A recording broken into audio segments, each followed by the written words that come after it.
Mutton తినాలనిపించి మా husband ఒక 1/2 kilo mutton అయితే తీసుకురమ్మన్నాను. ఆయన మటన్ తీసుకొచ్చిన తర్వాత 1/2 కిలోలో ఒక్క బోన్ కూడా రాలేదు. చూడడానికి కూడా కొంచెం రెడ్గా అనిపించింది.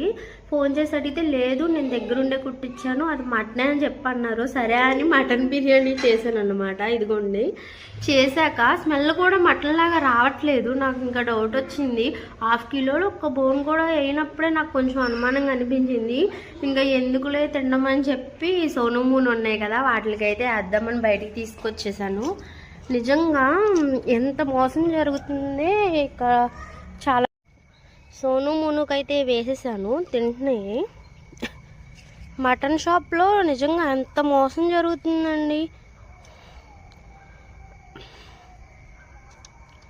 ఇట్లాంటి ఒక సిచ్యువేషన్ ఫేస్ చేయడం ఇదే ఫస్ట్ టైం అన్నమాట. కొనేటప్పుడు చాలా జాగ్రత్తగా చూసి మన కళ్ళ ముందు కట్ చేస్తేనే తెచ్చుకోండి. ఎందుకంటే ఇలాంటి ఎక్స్పీరియన్స్ చేయడం కొంచెం కష్టంగానే ఉంది నాకైతే. నా గిన్నెలో ఏం లేదే, అక్కడ వేసేసాను. వెళ్ళు, అక్కడ వేసేసాను, వెళ్ళు. నా దగ్గర ఏం లేదు